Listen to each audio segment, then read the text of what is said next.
자, 참 솔로몬의 해법이 필요한 사건일까요? 그 얘기를 해보겠습니다. 김기혁 아나운서. 예, 부산에서 교통사고가 발생을 했는데요.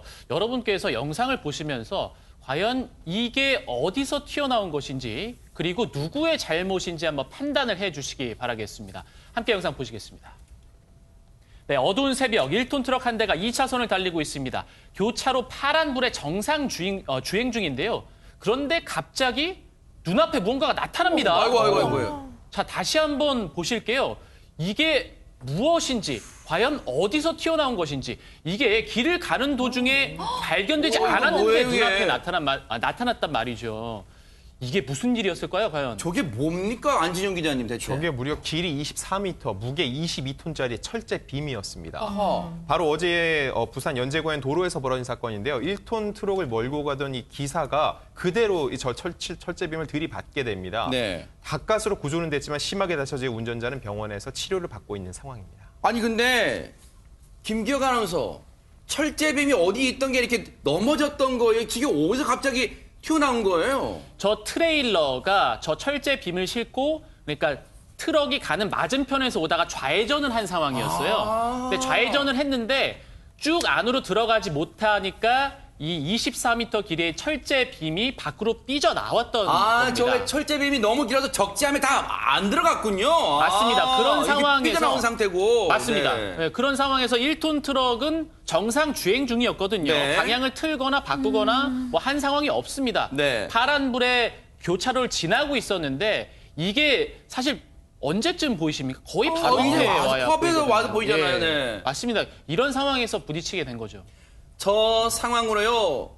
저 1톤 트럭 지금 블랙박스에 있는 그 트럭이 진짜 조그만 트럭 1톤 트럭인데 보세요. 앞에 차체가 심하게 찌그러졌습니다. 저렇게 해서 지금 구조됐는데 가까스로 구조됐는데 심하게 다쳐서요. 병원으로 지금 운전자 보세요. 심하게 찌그러졌습니다. 이수정 교수님, 운전자가 당해낼 재간이 없었을 것 같아요. 지금 이제 당해낼 재간이 없어 보입니다. 그런데 이제 만약에 낮 시간대 같았으면은 아마도 시야가 넓으니까 그러니까 어쩌면 발견을 하고 브레이크를 어느 정도는 밟았을 수 있겠는데 지금 이제 밤이다 보면 시야가 짧아집니다. 더군다나 지금 보셨다시피 저 철제빔의 끝에 그 어떤 표시도 없습니다. 그러다 보니까 사실은 뭐 미리 예견하기는 거의 불가능해 보였던 것 같고요. 더군다나 이제 신호등이 있는 이제 그 거리이다 보니까 빨리 신호등 꺼지기 전에 달려서 건너야지 이런 생각을 아마 했을 겁니다. 네. 그렇기 때문에 전혀 브레이크를 밟지 않고 저기 부딪혔으면 지금 굉장히 큰 중상을 입었을 개연성이 굉장히 높죠. 저 뒤에 저렇게 6m나 튀어나왔네요.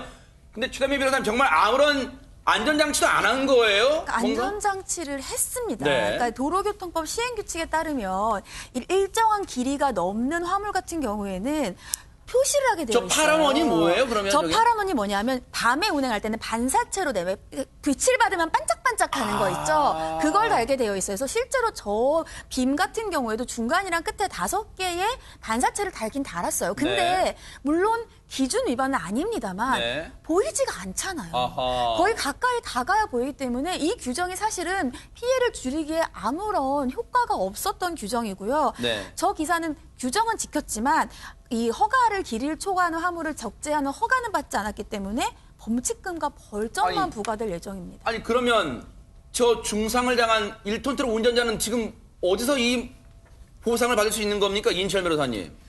그러니까 결국에는 원인 제공은 트레일러 기사가 원인 제공을 한 거죠. 뭐 나름대로 안전 조치를 했다고 하지만 제 생각은 좀 다릅니다. 네. 아니 저렇게 일단은 적재함을 초과해서 이렇게 철제미 삐져 나오면 그걸로 인해서 다른 차량의 운전자가 충분히 다칠 수 있었다는 거 예견할 수 있잖아요. 아하. 더군다나 한밤중에. 네. 그러면 조치를 취했어야죠. 뭐 아니면 적재 규정하게 맞는 걸 치든다든지 낮에 간다든지 그런 걸 취하지 않고 저렇게 방치한 경우에는 본인의 행동으로 인해서 다른 사람이 다칠 수 있다는 걸 충분히 인식하거나 아니면 최소한의 과실이 있거든요. 그러므로 피해자는 이 기사한테 아니면 뭐 관리자한테 손해배상 청구를 할 수 있을 것으로 생각이 됩니다. 그러니까요. 이 부분은 법의 미비점이에요. 측면에는 저 반사판 부착 규정이 없다는 거예요. 이 다친 운전자분 정말로 막막할 것 같습니다.